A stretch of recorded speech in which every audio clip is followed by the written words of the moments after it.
बिस्मिल्लाहिर्रहमानिर्रहीम। मैं हूं ज़ीशान बख्श और आप देख रहे हैं मेरा ऑफिशियल यूट्यूब चैनल। अगर चैनल को सब्सक्राइब कर लिया तो आपका शुक्रिया, और अगर नहीं कर सके तो चैनल को सब्सक्राइब करके बेल आइकन को ज़रूर प्रेस करें। नाज़रीन, पाकिस्तान में इस वक्त जो सैलाब की सूरत हाल है, अगर ये कहा जाए कि कौमी अलमिया बनती जा रही है तो गलत ना होगा। सैलाब की तबाहकारियाँ तेज़ी से बढ़ रही हैं और सैलाबी रेले जो हैं वो जिस तरफ भी जा रहे हैं सभी कुछ अपने साथ बहा कर ले जा रहे हैं। पाकिस्तान के बहुत से इलाके ऐसे हैं जिनका ज़मीनी रास्ता दूसरे इलाकों से मुनक़ता हो चुका है। बलूचिस्तान अमली तौर पर किसी दरिया की सी तस्वीर पेश करता है। सिंध की एक बहुत बड़ी आबादी पानी में घिरी हुई है और बहुत से इलाके ऐसे हैं जिनको अगर देखा जाए तो ये अंदाज़ा लगाना मुश्किल होगा कि क्या ये ज़रई रकबे हैं, ये रिहायशी इलाके हैं या फिर ये किसी दरिया का पेट है। यही सूरत हाल जनूबी पंजाब की है। अगर जनूबी पंजाब के इलाकों की बात करें तो डेरा गाजी खान डिस्ट्रिक्ट के जो इलाके हैं जिनमें ख़ास तौर पर राजनपुर है, जामपुर है, फाजिलपुर है और फिर तौंसा का जो इलाका है, यहाँ पर अक्सरीती जो आबादियाँ हैं वो पानी में डूब चुकी हैं। अगर हम खैबर पख्तूनख्वा की बात करें तो खैबर पख्तूनख्वा में दरियाए सवात जो है वो इस वक्त बिखरा हुआ है। दरियाए सवात की मौजें जिस तरफ जा रही हैं, जो चीज़ उनकी राह में आ रही है उसको अपनी लपेट में ले रही हैं और अपने साथ बहा कर ले जा रही हैं। दरियाए सवात के किनारों पर मौजूद मुख्तलिफ होटल्स जो ख़ास तौर पर बड़े मशहूर व मारूफ होटल्स हैं, वो लोगों ने अपनी आंखों के सामने तिनकों की तरह बहते हुए देखे। एक नहीं मुतअद्दिद होटल्स ऐसे हैं जो बिल्कुल दरिया के किनारों पर मौजूद थे और ये वही होटल्स हैं जहां सयाह अब से कुछ रोज़ पहले तक बड़े शौक़ और ज़ौक़ से जाकर क़याम करते रहे हैं। उनकी इस वक्त जो सूरत हाल है वो ऐसे ही है कि जैसे पानी में कोई तिनका बह रहा हो। अगर हम सवात के अलावा इलाकों की बात करें तो कलाम है, मालम जब्बा है, इसी तरह दीर है, अपर दीर है, कोहिस्तान है और फिर चित्राल का इलाका है। ये वो सब इलाके हैं जो अब ज़मीनी तौर पर इनमें से बहुत सौ का ज़मीनी राब्ता दूसरे इलाकों से मुनक़ता हो चुका है। लैंड स्लाइडिंग की वजह से जो सवात मोटरवे है उसके मुख्तलिफ जो सेक्शंस हैं उनको बंद किया गया है। इसी तरह नारान कागान रोड बंद है, शाहराह कराक्रम बंद है। तो मजमूई तौर पर पाकिस्तान के बहुत से हिस्से अमली तौर पर दूसरों से मुनक़ता हो चुके हैं।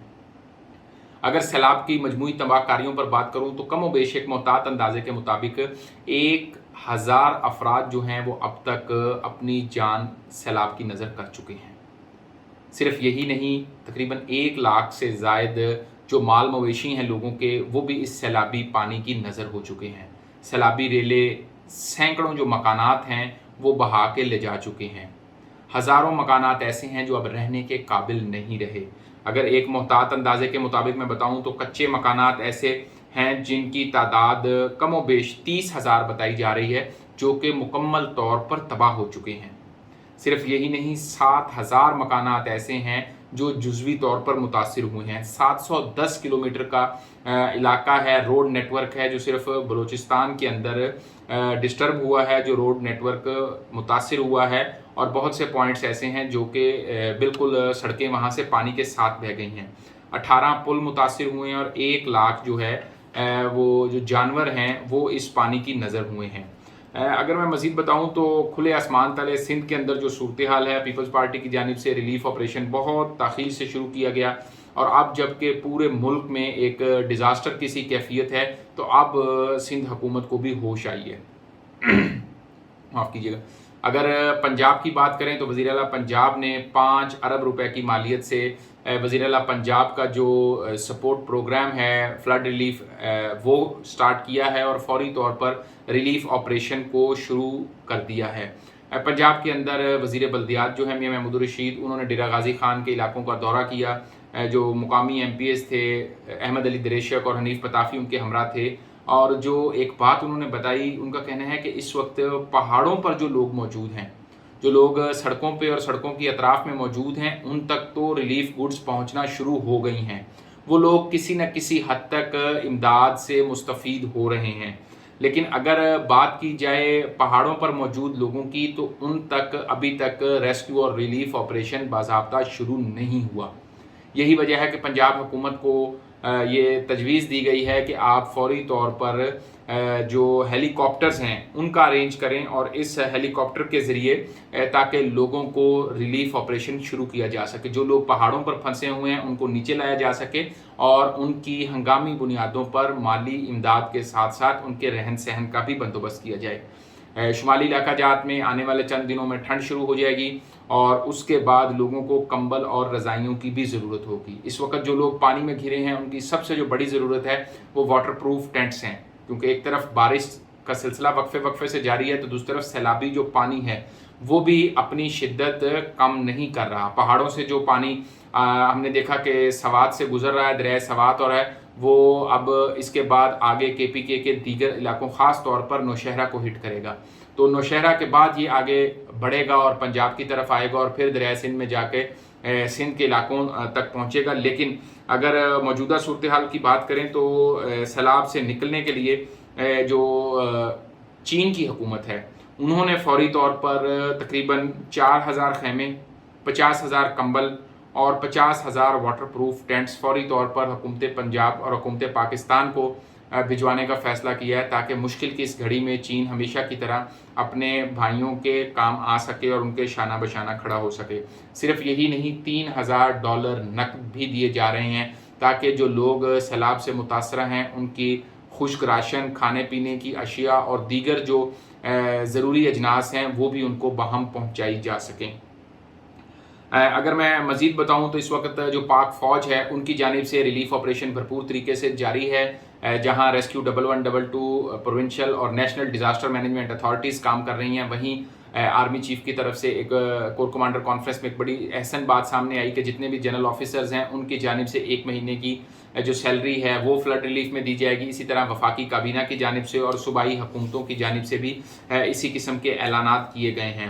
مجموعی طور پر 3 کروڑ لوگ بے گھر ہو چکے ہیں اور جو سیلاب کی تباہ کاریاں ہیں وہ جاری ہیں۔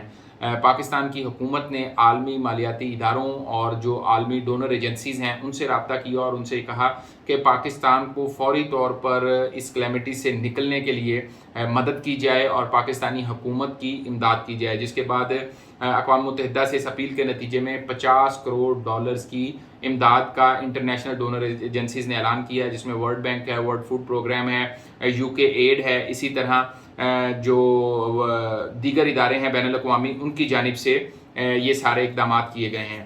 اب سیلاب نے جہاں بہت سے دیگر علاقوں کو متاثر کیا ہے وہیں خیبر پختونخوا اور پنجاب جزوی طور پر، جبکہ سندھ اور بلوچستان میں بڑے پیمانے پر تباہی مچائی ہے، اور یہ تباہی صرف کہنے کی حد تک نہیں ہے، عملی طور پر بھی وہاں کے جو لوگ ہیں انہوں نے بھرپور طریقے سے اپنا اس پر احتجاج بھی رجسٹر کرایا۔ جب شہباز شریف بلاول بھٹو کے ہمراہ سندھ میں انہوں نے دورہ کیا سیلاب متاثرین کا، تو کچھ خواتین آ گئیں ان کے آنے سے قبل جنہوں نے سڑک پر لیٹ کر احتجاج کیا، پھر پولیس کی جانب سے انہیں ہٹایا گیا۔ اسی طرح دوسری جانب سابق وزیر اعظم اور چیئرمین تحریک انصاف عمران خان بھی نکلے، گو کہ ان کا پروگرام تھا پنجاب، خاص طور پہ جنوبی پنجاب کے علاقوں میں آج وزٹ کا، لیکن موسم کی جو سختی تھی اور جو بارش کا موسم تھا اس کے باعث وہ پنجاب تو نہ آ سکے، لیکن وقت ضائع کیے بغیر وہ خیبر پختونخوا گئے، جہاں پر ڈیرہ اسماعیل خان کے سیلاب متاثرین میں وہ گئے، ان سے ملے، اور وہاں پر جو لوکل انتظامیہ تھی اس موقع پر وزیر اعلیٰ خیبر پختونخوا اور دیگر تحریک انصاف کے رہنما ہمراہ تھے، جس کے بعد وہ ڈیرہ اسماعیل خان سے نکل کے ٹانک اور پھر جو دیگر مقامات ہیں وہاں پر بھی انہوں نے سیلاب متاثرین کا جو امداد دی جا رہی ہے اس کو دیکھا۔ مجموعی طور پر اگر بات کریں تو اس وقت جو ریلیف گوڈز پہنچ رہی ہیں، خاص طور پر رجحان میں جو امدادی سامان پہنچا، لوگ اتنے زیادہ پریشان تھے کہ انہوں نے اس ٹرک کو ہی لوٹ لیا، سارے کا سارا سامان لوٹ لیا گیا۔ اب جو کوشش کی گئی انتظامیہ کی جانب سے کہ کسی طور پر ہوائی فائرنگ کی گئی کہ ان لوگوں کو ہم تھوڑا سا باز رکھیں اور یہ کوشش کریں کہ یہ لوگ جو ہیں یہ باز آئیں اور حکومت ایک طریقے سے اس کو تقسیم کرے، لیکن یہ ممکن نہ ہو سکا۔ ہوائی فائرنگ کسی کام نہ آئی، لوگ جس کے ہاتھ جو چیز آئی لوٹ کر لے کر چلتا بنا۔ اور مزید یہ بتاؤں کہ کوہستان میں اور جو دیگر علاقے ہیں وہاں کا جو زمینی راستہ ہے وہ اب کٹ چکا ہے۔ وفاقی حکومت کی ذمہ داری اپنی جگہ پر، صوبائی حکومتوں کی ذمہ داری اپنی جگہ پر۔ یہاں پر میں داد دوں گا جماعت اسلامی کو اور تحریک لبیک کو، جنہوں نے بڑی سیاسی جماعتوں کے برعکس براہ راست इन जमातों की क़यादत ने ख़ुद सैलाबज़दा इलाकों का दौरा किया। सिराजुल हक और तहरीक लब्बैक के सरबराह खादिम हुसैन रिजवी के जो साहबजादे हैं वो ख़ुद गए और उन्होंने जाकर इमदादी सरगर्मियों का जायज़ा लिया। अब ये ज़िम्मेदारी सिर्फ़ फ़लाही इदारों और फ़लाही तंजीमों की नहीं है, मेरी, आपकी, हम सब पाकिस्तानियों की, पूरे दुनिया में मौजूद मुसलमानों की और पूरी मुस्लिम उम्मा की ये ज़िम्मेदारी है कि मुश्किल की इस घड़ी में जितना हो सकता है डोनेट करें। कोशिश ये करें कि आप किसी न किसी तरह से दोस्तों का ग्रुप बनाकर ख़ुद जाएं और मुकामी इंतज़ामिया और मुकामी जो वहाँ के इलेक्टेबल्स हैं उनसे रब्ता करें और लोगों को बराह रास्त ये रिलीफ गुड्स पहुँचाएँ। ताहम अगर ये मुमकिन नहीं है तो फिर हुकूमती इदारों को दें या क्रेडिबल जो एजेंसीज़ हैं, रिफाही काम करने वाली ईदी है, छिपा है, दीगर जो इदारे हैं रेस्क्यू के, उनको दी जाए ताकि मुस्तहिकीन तक पहुंच सके। और अगर आपने ख़ुद भी जाना है तो कोशिश ये करें कि आप बराह रास्त जाने की बजाय मुकामी इंतज़ामिया से रब्ता करें। वो आपको कोई मखसूस एरिया बताएंगे कि आप किस इलाके में जाएं जहां पर इस वक्त ज़रूरत है। अमूमी तौर पर होता ये कि सब लोग एक ही जगह पर इमदाद लेके पहुँचते रहते हैं, वो लोग तो इमदाद से मुस्तफ़ीद हो जाते हैं, लेकिन जो लोग सिरे पर बैठे होते हैं उन लोगों तक इमदाद नहीं पहुँचती। इसीलिए हुकूमती मैकेनिज़्म में रहें, मुल्क के किसी हिस्से में, किसी सूबे में, किसी ज़िला में भी अगर आपने इमदाद करनी है तो वहाँ की लोकल एडमिनिस्ट्रेशन को ज़रूर पूल में लें, ताकि जब आप वहाँ पहुँचें तो उस लूप की मदद से ज़िला इंतज़ामिया आपको सेफ्टी और प्रोटेक्शन भी प्रोवाइड करे और आपको गाइड भी करे कि आपने किस इलाके में एग्जैक्टली देनी है जहाँ अब तक इमदाद और सामान नहीं पहुँच सका। नाज़रीन, अपना, दोस्तों और चाहने वालों का बहुत ख्याल रखिए। अल्लाह हाफ़िज़।